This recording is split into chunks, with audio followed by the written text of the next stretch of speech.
Nah, untuk selanjutnya, karena sudah pretest semua, nah, kita akan memasuki acara inti ya. Jadi kita akan lihat video karena kita tidak bisa luring. Jadi kalau luring biasanya ya kita langsung megang alat, siap-siap bahan dan lain-lain gitu ya. Nah, tapi karena ini daring, jadi kita hanya menyaksikan video yang ada.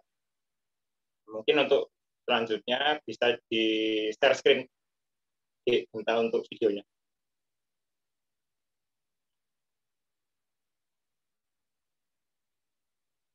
Nah, untuk pemutaran video ini nanti tolong dilihat. Mungkin kalau ada yang ingin ditanyakan atau ada yang komentar atau apa bisa langsung nanti setelah video diputar bisa diskusikan. Oke Pak, untuk videonya bisa dimulai sekarang? Ya, silakan.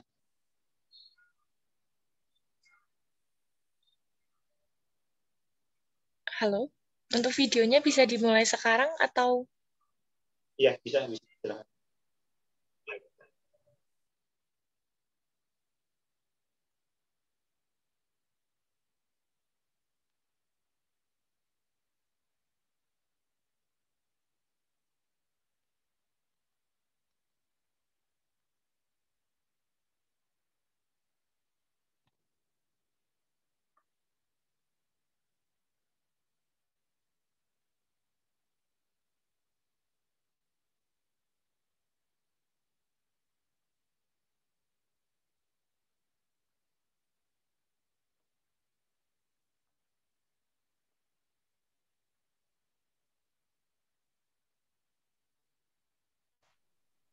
Sudah bisa terlihat belum ya Pak?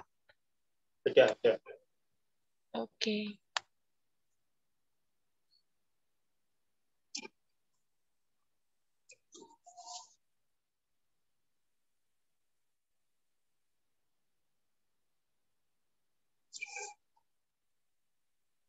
Untuk suaranya bisa di-share sekarang.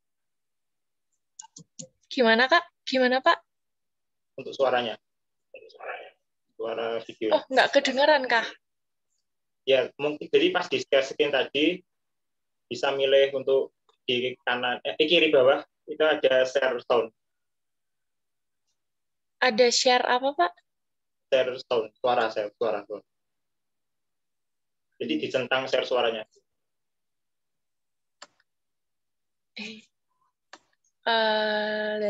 Enak ini sementara di end dulu. Oh iya.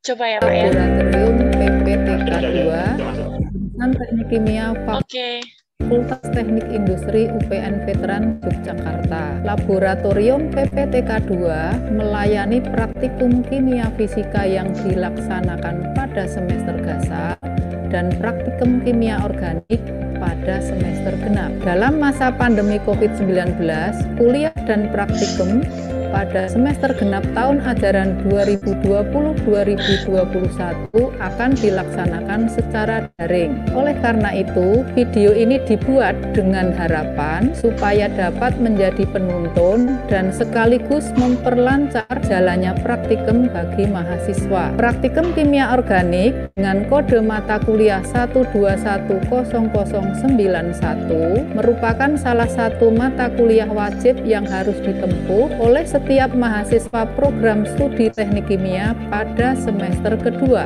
Sebelum memutar dan menyimak video ini, mahasiswa disarankan untuk membaca modul atau petunjuk praktikum kimia organik terlebih dahulu agar mahasiswa menjadi lebih paham tentang maksud atau tujuan percobaan, dasar teori yang relevan, bahan dan peralatan yang digunakan, cara melakukan percobaan, serta cara menganalisa data percobaan yang diperoleh. Video ini akan menampilkan peragaan percobaan praktikum kimia organik di laboratorium sebagai dasar bagi mahasiswa untuk memahami materi kuliah terkait kimia organik. Kami menyadari bahwa video ini masih memerlukan penyempurnaan. Oleh karena itu, kami akan sangat berterima kasih atas adanya berbagai masukan masukan atau saran yang membangun dari semua pihak yang terkait. Semoga pelaksanaan praktikum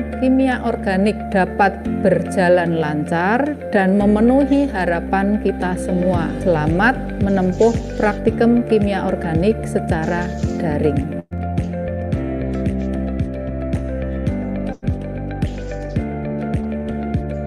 Tema praktik kimia organik acara 1 adalah esterifikasi dengan etanol. Tujuan percobaan acara 1 adalah mempelajari pembuatan etil asetat atau esterifikasi. Praktikum esterifikasi asam asetat dengan etanol dilaksanakan melalui 2 kegiatan, yaitu esterifikasi dengan proses reflux, destilasi pemisahan produk ester. Baiklah, kita mulai dengan bahan yang dibutuhkan: asam asetat gel, etanol, asam sulfat pekat, natrium karbonat, CaCl jenuh, MgSO4, kemudian Aquades. Peralatan yang dibutuhkan adalah 1 buah Erlenmeyer, 1 buah corong pisah, 1 buah pipet volume, 1 buah labu didih, 1 buah pipet tetes. Prosedur cara kerjanya: masukkan 15 gram asam asetat glasial dan 10 gram etanol 95% secara hati-hati ke dalam labu destilasi. Kemudian tambahkan asam sulfat pekat dan beberapa buah batu didih sesuai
Alhamdulillah, videonya sudah dilihat semua kan ya?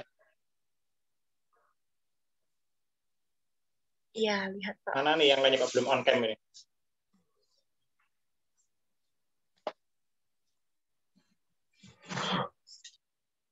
Gimana, sudah lihat semua atau malah ada yang lihat cuma sebagian?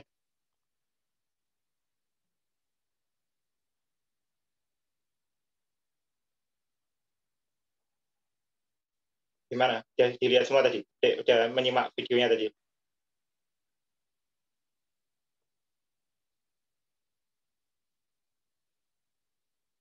Sudah ada gambaran berarti untuk praktikum esterifikasi asam asetat dengan etanol ini?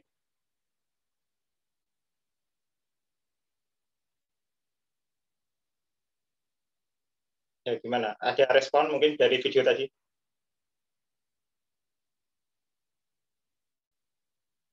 Pak, mohon maaf Pak. Ya, ya kenapa? Kalau videonya boleh di-share nggak? Mau lihat ulang? Ya. Ini belum lihat berarti? Ya sudah, tapi kayak masih Kenapa? kurang ini loh Pak, kurang paham gitu. Kurang paham di bagian? Kayak buat apa ya? Yang tadi pas pisahannya gitu. Nah, jadi kita review dulu ya. Nah, jadi untuk praktikum pembuatan ester khususnya dari contohnya ini ada salah satu contoh dari reaksi antara asam asetat dengan etanol. Nah, jadi sekalian saya jelaskan dengan mekanisme reaksi.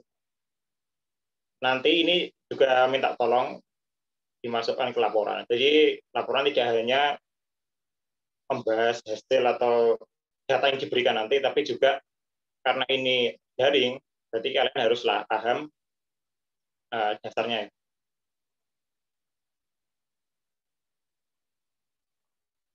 Ya, lihat semua ini apa file PPT-nya. Sudah Pak. Sudah ya.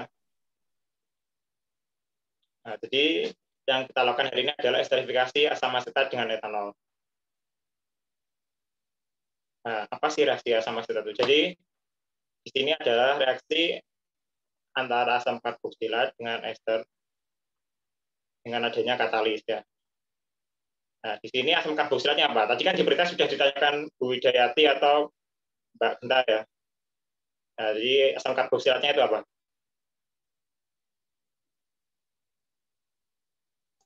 Asam asetat Pak. Apa yang berperan sebagai asam asetat ya? Terus untuk alkoholnya? Etanol Pak. Etanol. Nah, jadi sedangkan katalisnya? 2SO4 pekat Pak. Nah, itu sudah pekat. Nah, betul. Ahmad ya ahli itu kelihatannya. Nah, jadi katalisnya itu asam karboksilatnya adalah asam asetat dan alkoholnya adalah etanol. Nah, jadi reaksi esterifikasi di percobaan ini itu adalah mereaksikan antara asam asetat dengan etanol dengan bantuan katalis berupa asam sulfat pekat. Nah, mekanisme reaksinya kira-kira seperti ini. Jadi ini saya gambarkan ya. Ada ini struktur dari asam sulfat. Nanti kalian bisa gambar seperti ini. Nah, mula-mula ini kan adalah apa? Yang di sini struktur apa? Struktur dari nama senyapanya apa? Asam asetat Pak. Nah, ini asam asetat benar. Yang lainnya mana ya Pak Ahmad yang aktif ini? Nah, ini asam asetat. Jadi di sini di step pertama ini asam metanoat atau asam karboksilat ini atau asam asetat nama dagangnya. Nah, dia akan mengambil proton dari asam sulfat. Nah, sebagai katalis kan tadi. Nah, ini sifatnya asam. Nah, jadi protonnya ini diperoleh dari sini. Nanti akan berikatan dengan pasangan elektron bebas yang ada di asam sulfat ini, asam asetat ini. Atau ya jadi di sini. Nah, karena dia berikatan mengambil H atom H dari asam sulfat, O di sini yang berikatan tangkap dengan C ini akan bermuatan parsial positif. Nah, jadi di sini dia akan bermuatan parsial positif. Selanjutnya masih di step 1. Nah, karena muatan parsial positif ini cenderung tidak stabil, dia akan mengalami delokalisasi ion. Jadi delokalisasi adalah proses perpindahan untuk mencari stabilitas. Jadi ion ini karena nggak stabil, dia bisa pindah ke C, ke O lagi. Nah, jadi di sini makanya ada C muatan positif atau O yang di sini muatan positif. Nah, ini adalah delokalisasi.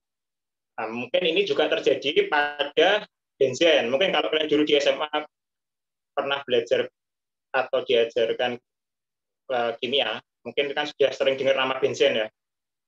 Benzen 6 dengan 3 ikatan rangkap. Nah, itu dia juga terjadi delokalisasi ikatan. Nah, jadi ikatannya kan bisa geser. Nah, kalau kita tuliskan, delokalisasi itu bisa seperti ini. Jadi paling tidak ada 3 bentuk.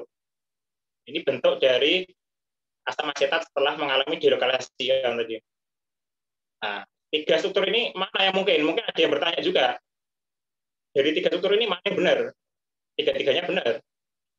Karena 3-tiganya ini adalah merupakan struktur resonansi atau kalau kita kenal nama istilahnya bentuk kanonik atau canonical form. Nah, ini 3-tiganya benar.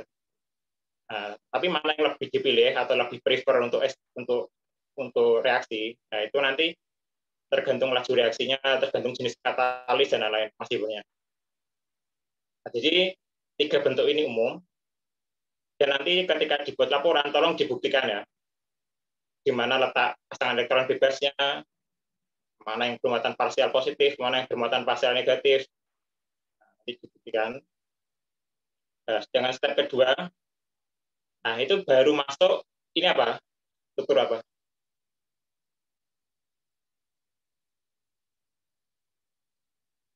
Ini yang di bawah ini. Etanol. Ya, benar etanol. CH3, CH2, OH. Ya, etanol. Jadi etanol di sini ini selanjutnya akan bereaksi dengan molekul ini. Nah, yang punya tadi ikatan parsial positif. Nah, ketika dia bereaksi nanti jadinya seperti ini. Kira-kira seperti ini ya. Nah, karena dia stabil makanya dia mudah bereaksi. Jadi sesuatu yang tidak stabil itu akan mudah direaksikan daripada sesuatu yang stabil. Nah, jadi di kimia intinya sebenarnya seperti itu. Nah, selanjutnya ada terjadi transfer proton. Sama, ini juga ada proses perpindahan proton tadi.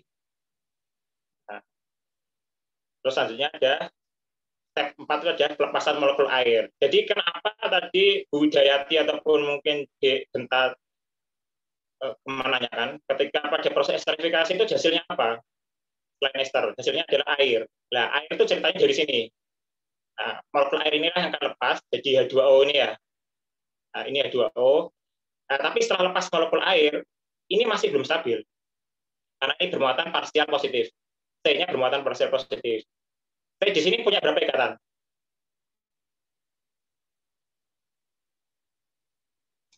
Punya 3, Pak. Ini ada 3, benar. Di sini karena ada 3, makanya dia bermuatan parsial positif. Kalau dia ada 4, dia netral. Nah, sama seperti step 1, karena di sini bermuatan parsial positif, dia juga memungkinkan terjadinya delokalisasi. Nah, delokalisasinya seperti ini. Nah, untuk penjabarannya, seperti step 1 tadi, tolong dituliskan juga di laporannya. Gimana ceritanya kok bisa jadi 3 bentuk canonical form ini. Nah, gimana bisa jadi 3 bentuk kanonik ini. Step 5 itu adalah pelepasan AGH. Berikatan dengan molekul dari asam sulfat tadi. O dari asam sulfat ini. O dari asam sulfat ini mempunyai muatan parsial negatif. Sedangkan di sini tadi adalah parsial positif, C adalah parsial positif. Karena tidak mungkin melepas O di sini, jadi H ini lebih tidak stabil. Ikatannya dipotong, H ini akan berikatan dengan O, H ini jadi parsial positif, O adalah parsial negatif, terjadi ikatan. Nah, sedangkan karena O ini melepas H, O ini akan berikatan ganda ya rangkap. Nah, inilah proses kenapa asam asetat asam sulfat diperoleh lagi. Nah, jadi dulu mungkin pada waktu SMA atau sekolah, katalis itu apa? Pengertian katalis. Ya, ada yang bisa jawab nggak? Mempercepat laju reaksi. Ya, fungsinya untuk mempercepat laju reaksi. Tapi katalis itu sendiri apa?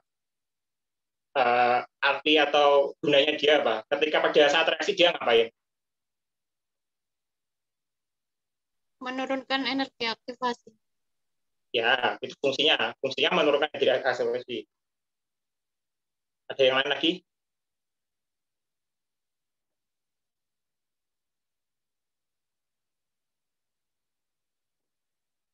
Jadi, katalis itu adalah dia mempercepat laju reaksi, menurunkan energi aktivasi, tapi dia sendiri dia ikut bereaksi, dan dia tidak membentuk produk.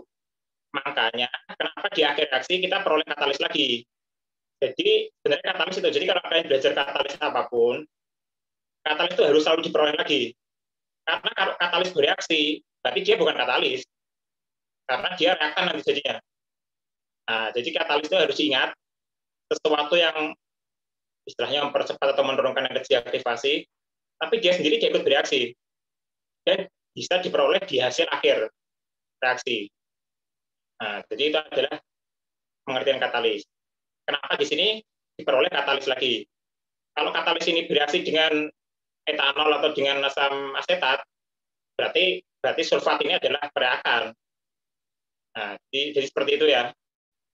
Ingat-ingat fungsi katalis itu apa. Nah, jadi katalis itu.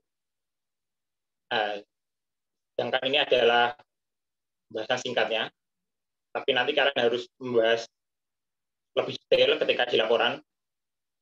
Nah, singkatnya adalah etil etanoat yang kita hasilkan ini. Jadi yang kita hasilkan ini adalah namanya etil etanoat. Etilnya itu ada gugusnya ini, etanoatnya adalah panjang ini. Nah, jadi etil etanoat itu dihasilkan dengan cara mereaksikan asam metanoat atau apa? Istilah nama dagangnya apa tadi? Asam metanoat, nama dagangnya apa tadi?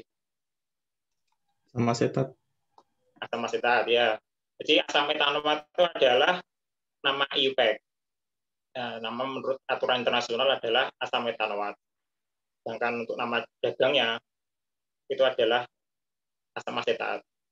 Nah, ketika direaksikan dengan etanol, itu butuh katalis. Di sini katalis yang kita gunakan adalah asam sulfat. Nah, reaksinya, kenapa kok butuh katalis? Ya, karena sebenarnya reaksinya lambat. Nah, jadi kenapa kok butuh katalis itu karena reaksinya lambat. Dan reaksinya itu adalah reversible, bolak-balik. Jadi dia tidak stabil sebenarnya. Jadi ketika kalau kita peroleh esternya ini, ester bisa kembali lagi jadi asam asetat dan etanol. Nah, itu namanya reaksi baliknya itu dinamakan hidrolisis. Reaksinya seperti ini. Jadi hidrolisis perlu reaktan berupa air. Padahal tadi produk kita adalah ester dan air. Nah, jadi reaksi dan katalisnya sama. Kita bisa pakai katalis asam. Asamnya pas, sulfat juga asam. Nah, jadi hasilnya produknya kira-kira seperti ini. Nah, sekarang kita review dari hasilnya ini. Setelah diperoleh ester, tadi ditambah apa? Atau diapain?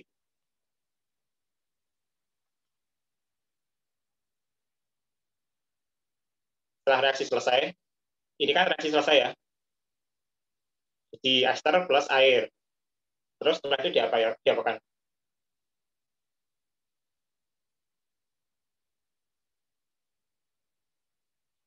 Apa produknya diapakan? Atau produk ini masih di mana tempatnya? Atau di tahap mana? Kan tadi ada 3 tahap.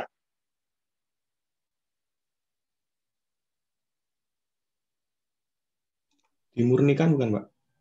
Yang pakai Dimurnikan dengan cara MgSO4 itu. ya dimurnikan dengan cara Di penambahan MgSO4. MgSO4. nah, sebelum. Jadi ini kan masih pertama. Jadi kan masih reaksi antara asam asetat dengan etanol. Kan itu diapakan? Perlu pakai Yang larutan CaCl. oh enggak, ini masih awal. CaCl. Awal dulu. Oh, masih yang awal. Masih awal, nah, asam asetat ditambah etanol, terus diberikan katalis berupa sulfat. Ini tempatnya masih di mana? Perlu diapakan tadi? Nah, ini tempatnya masih di reflux. Di pertama, tadi kan masih, makanya di step yang D, kalau kalian membuka modul praktikum, step 1, step 2, itu kan masih di mana tempatnya? Masih di reflux kan? Ya, sudah dibuka belum? Ini ya, modulnya. Iya, Pak. Ya, dibuka sambil disimak modulnya. Nah, jadi untuk reaksi ini sebenarnya masih terjadi di reflux di tahap 1. Jadi masih nah, tahap 2 itu kan baru masuk ke tahap destilasi.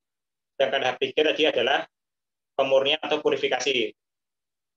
Nah, jadi tahap ini masih ada di tahap 1. Nah, masih di tahap 1. Sedangkan tahap 2-nya adalah pemurnian dengan reflux. Dengan didestilasi. Nah, didestilasi itu kenapa? Kenapa kok perlu destilasi?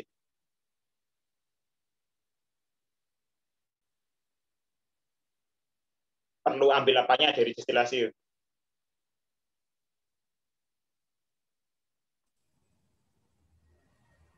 Apa yang diambil kira-kira destilasi? Larutan yang murni bukan, Pak? Ya, larutan apa? Larutan asam asetat, larutan etanol, atau larutan esternya? Esternya, Pak. Ester, ya. Didestilasi pada suhu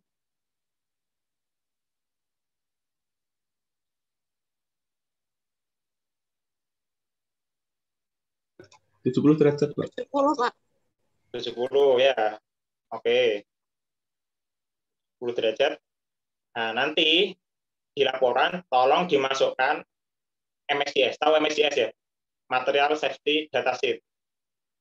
Dicatat. Jadi nanti tolong dicari MSDS dari asam asetat, etanol, ester ini sendiri, etil etanoat, dan asam sulfat. Nah, yang perlu dicari di MSDS nanti ya sifat fisik, properti fisik, misalnya di densitas, molekul MR-nya. Nah, nanti yang itu dilampirkan di laporan MSDS-nya dari yang ada di reaksi ini apa aja. Nah, di reaksi ini apa aja. Kenapa kok perlu 70? Nanti dihubungkan dengan itu ya. Kenapa kok perlu 70? Kenapa kok enggak 80, 90, atau 100 derajat?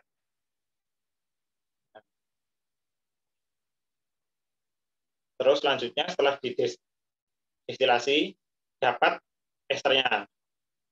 Terus setelah itu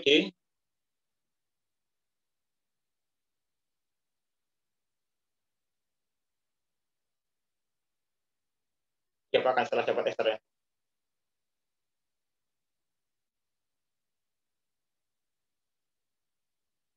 Menurut modul diapakan? Dimurnikan. Dimurnikan dengan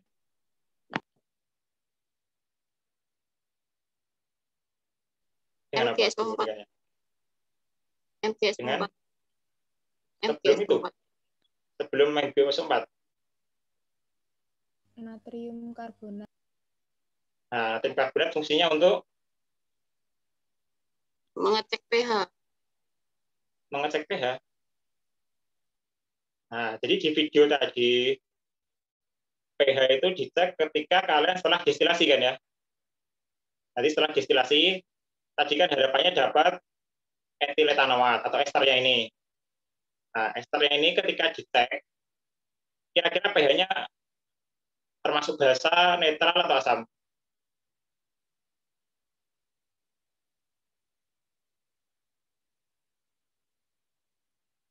Kira-kira menurut kalian nih pH-nya apa nih? Asam, Pak. Asam. Nah, kenapa kok asam?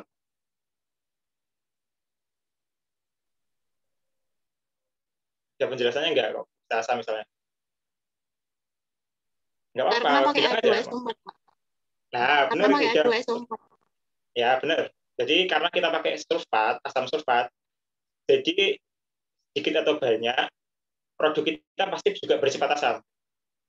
Nah, terus tadi ditambah natrium karbonat. Fungsinya untuk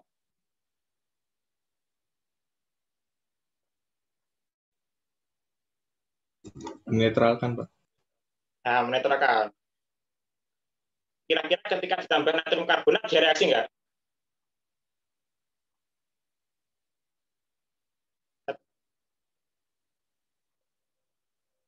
Nah, jadi nanti dicek. Jadi gini, fungsinya ditambah natrium karbonat itu adalah untuk menetralkan kelebihan asam yang ada dari asam sulfat ini, pekat.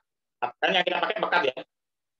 Nah, karena pekat berarti asamnya sangat tinggi, keasamannya sangat tinggi, pH-nya sangat tinggi. Nah, berarti produk kita karena ini yang kita gunakan pekat, sedikit atau banyak pasti dia juga akan ikut bersifat asam. Untuk menetralkan, kita akan menambahkan natrium karbonat. Nah, ketika ditambah natrium karbonat, nanti kalian juga cek reaksi antara natrium karbonat dengan asam sulfat. Nah, reaksinya itu nanti akan menghasilkan natrium sulfat, air lagi, plus CO2. Jadi kalau kalian praktikum di lab, harusnya nanti kalian akan bisa merasakan adanya gas CO2. Jadi kalau kalian pernah misalnya minum Fanta atau apa, minuman berkarbonasi, ketika kalian kocok, kan tadi dikocok ya di video ya, nah, ketika kalian kocok, ketika kalian buka katupnya dari corong pisah, harusnya ada tekanan. Kalau kalian di lab, tapi karena sekarang kita tidak merasakan praktikum secara langsung, jadi ceritanya mungkin hampir sama dengan kalau kalian beli minuman berkarbonasi, terus kalian kocok, tiba-tiba kalian buka kan langsung keluar tekanan gitu kan ya. Nah, itu kan CO2. Sama, di sini juga sama. Kalian ketika nambah natrium karbonat, nanti akan berinteraksi dengan asam sulfat ini. Bentuk natrium sulfat plus H2O plus CO2. Nah, jadi gambarnya seperti itu. Dan itu nanti tolong juga dimasukkan ke laporan. Nah, jadi pembahasannya lengkap nanti ya. Jadi bukan hanya membahas apa sih ester itu, nah, tapi nanti detail juga. Selain itu di laporan nanti, kan nanti data setelah ini kan akan diberikan oleh Bu Jayati atau Mbak Genta ya. Nah, jadi nanti juga tolong dihitung konversi produk dari etiletanoat ini, esternya. Jadi berapa konversinya? Tahu cara menghitung konversi kan? Nah, untuk tahu cara menghitung konversi, berarti kalian harus tahu produknya atau volume atau masanya dari etiletanoat ini dari perhitungan stoikiometri. Nah, nanti perhitungan stoikiometri ini diperoleh massa atau volume etiletanoat nanti akan digunakan sebagai istilahnya ini adalah reference. Nah, sedangkan yang kalian dapat dari Mbak Genta ataupun nanti Bu Jayati itu adalah massa eksperimental, massa atau volume hasil eksperimental. Nah, konversi memiliki persamaan, nanti adalah volume atau massa dari percobaan dibagi dengan referensi ini berdasarkan perhitungan stoikiometri kali 100%. Nah, nanti tolong dihitung juga berapa konversinya kira-kira. Nah, jadi tadi ada beberapa poin yang perlu dimasukkan di laporan akhir. Ya, kenapa kok pakai suhu 70 misalnya? Terus mekanisme reaksinya sendiri, perhitungan stoichiometri, konversi. Nah, jadi tolong dimasukkan dengan reaksi tadi, reaksi antara reaksi netralisir. Nah, sedangkan selanjutnya tadi setelah dinetralkan ditambah apa?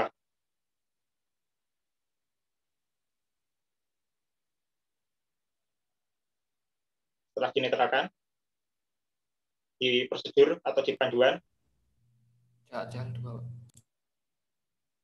ditambah CaCl2, Pak. ya CaCl2 dan magnesium sulfat. Nah, magnesium sulfat di sini yang kita pakai sebenarnya adalah jenis anhidrat. Nanti dicari juga magnesium sulfat anhidrat itu berapa H2O. Nah, fungsinya adalah untuk memurnikan. Dalam arti di sini adalah menyerap sisa air. Nah, airnya dari mana? Kan airnya banyak. Air dari sini tadi, dari hasil reaksi ini sendiri, dan air dari hasil netralisir tadi. Nah, reaksi antara natrium karbonat dengan asam sulfat. Nah, itu adalah air dari situ. Nah, air itu yang nantinya diserap oleh magnesium sulfat anhidrat. Nah, anhidrat itu berapa H2O? Nah, rumusnya gimana? Nanti dicari juga. Nah, berapa H2O maksud. Dan ada berapa variasi magnesium sulfat anhidrat itu?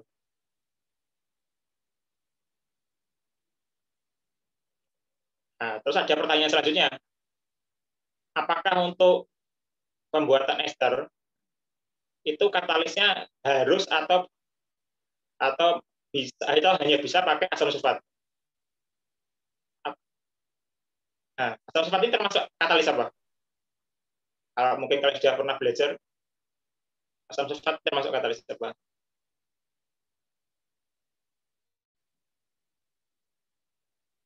Katalis kan banyak ya, secara umum kan ada homogen dan heterogen. Nah, kalau katalis asam sulfat yang kita pakai sekarang ini termasuk apa? Homogen atau heterogen? Homogen. Nah, benar. Katakan homogen karena katalis ini satu fase dengan reaktan.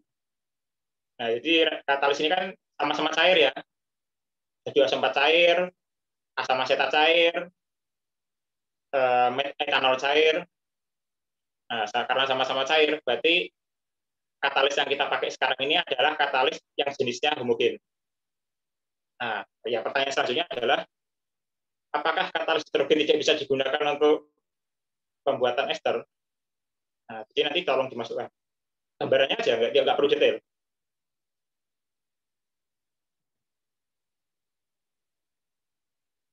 Kalau bisa, berikan contohnya ya. Nah, untuk mencari contoh itu, sebenarnya kan kemarin sudah saya beri akses untuk istilahnya mendownload ataupun mengakses beberapa jurnal yang ada yang sudah dilanggan oleh UPN ya. Nah, jadi teman-teman kalau kalian tidak memakai, nah, karena jurnal itu kan berbayar.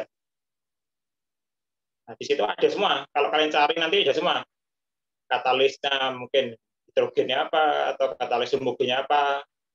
Nah, nanti bisa dicari selain asam sulfat ini apa yang bisa digunakan untuk sintesis etil etanoat atau ester lainnya.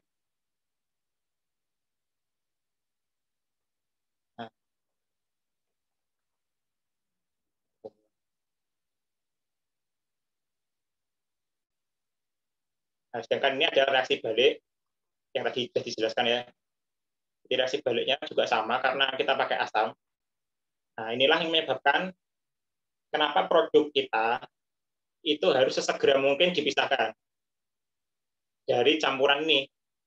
Nah, makanya tadi kalau kalian lihat video atau lihat modul praktikum, nah itu kan sebenarnya kita harus segera memisahkan atau mendestilasi campuran ini, ester ini dari campuran asam asetat dan etanol. Karena kalau terlalu lama, dimungkinkan juga ada reaksi balik atau reversibel, yaitu reaksi hidrolisis. Nah, jadi seperti itu penjelasannya. Nah, mungkin ada yang mau ditanyakan dulu terkait dengan praktikum pertama ini.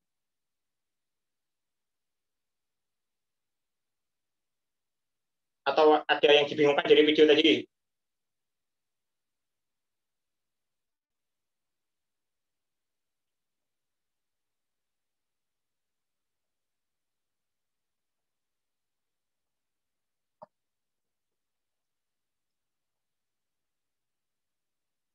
Ada yang masih bingung kah? Jadi untuk reaksinya ada paling nggak ada 4 sampai 5 step ini ya. Nah, jadi mungkin yang ada di panduan atau di modul itu masih kurang menceritakan secara jelas step-stepnya. Nah, step-stepnya ada 4 sampai 5 step ini. Nah, di ceritanya mulai dari asam sulfat itu berfungsi sebagai katalis sampai dia diperoleh lagi di hasil akhir reaksi.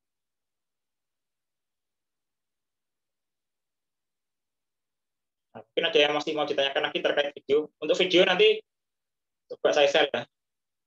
Kalau misalnya ada yang ingin menyimak lagi.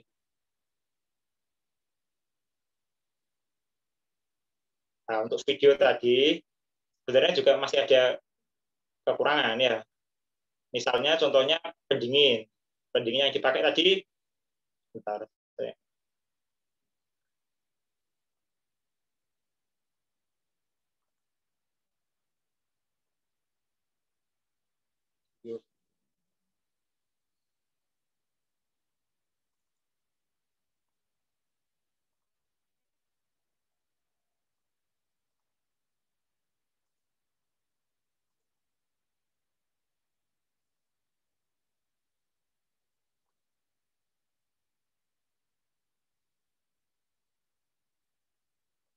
Sambil menunggu video, mungkin ada yang mau ditanyakan dulu terkait beberapa hal atau poin yang sudah atau yang perlu dimasukkan di laporan tadi.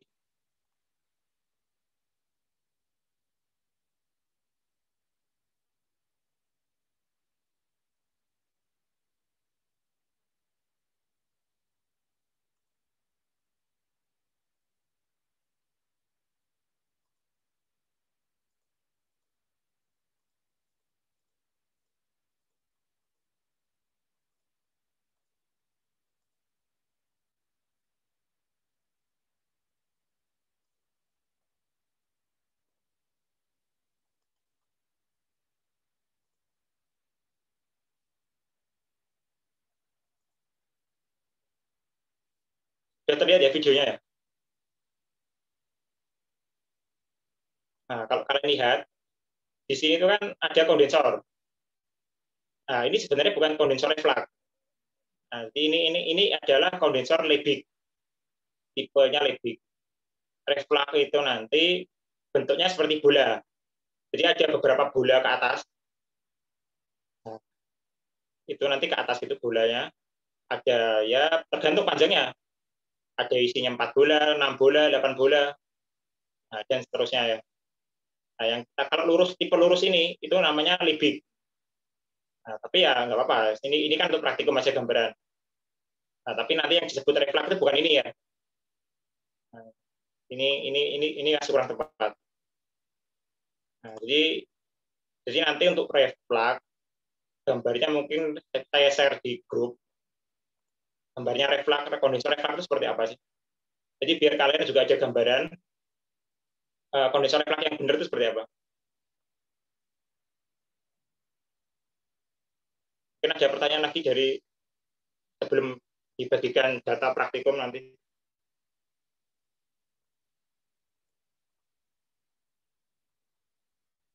Atau Bu Widayati atau di Genta mungkin ada tambahan. Monggo Bu kalau mau ada tambahan.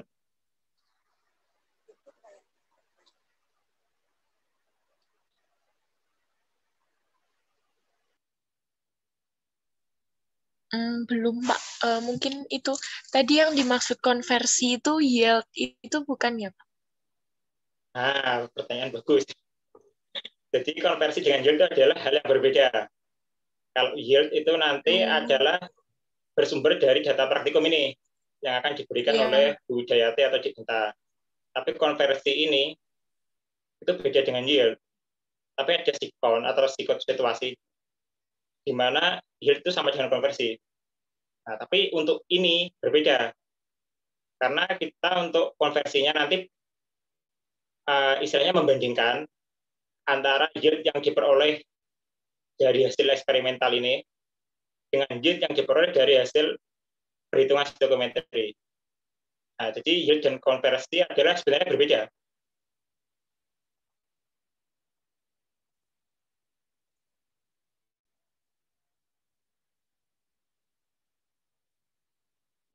Untuk menghitung itu, makanya tadi saya minta dilakukan perhitungan stoichiometry ya. Bisa kan ya perhitungan stoichiometry?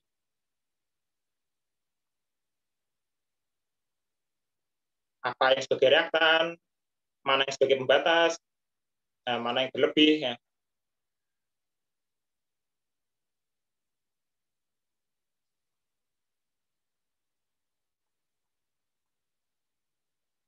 Monggo Bu, kalau ada tambahan Bu Jayati mungkin.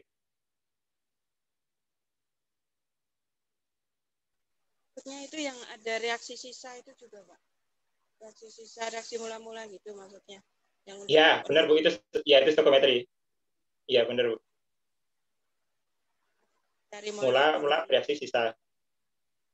Punya gram, ada berat molekul, cari molnya dulu gitu toh, Pak? Ya, benar Bu.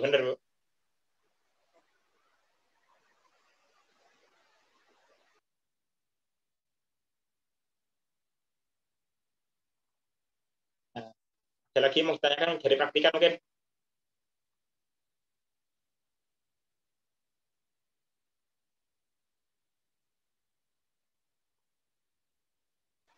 Apa itu yang dimaksud berat teoritis itu juga, Pak? Oh iya Bu, benar Bu. Lah itu kan stoichiometry nanti namanya berat teoritis. Benar Bu. Beratnya yang hasil percobaan yang kita kasih itu maksudnya. Ya, betul Bu.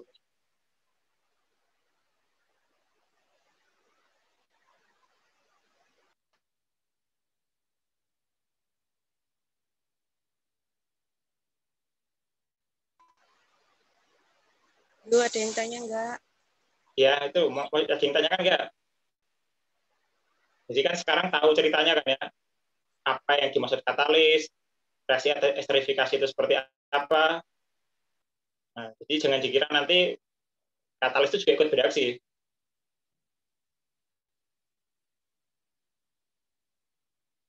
Makanya kita butuh katalis tadi, karena reaksi esterifikasi ini sangat lambat. Jadi kalau kita hanya mencampurkan asam asetat dengan etanol, bisa terbentuk ester bisa. Tapi sangat lambat. Karena sangat lambat, efeknya adalah ester yang kita dapat nanti sangat sedikit. Malah cenderung nggak dapat nanti. Nah, itulah kenapa fungsinya ditambah katalis. Nah, untuk mempercepat dan untuk menurunkan energi aktivasi. Nah, fungsinya itu, karena sangat lambat. Kalau reaksinya sangat cepat, ya kita nggak perlu katalis juga nggak apa-apa.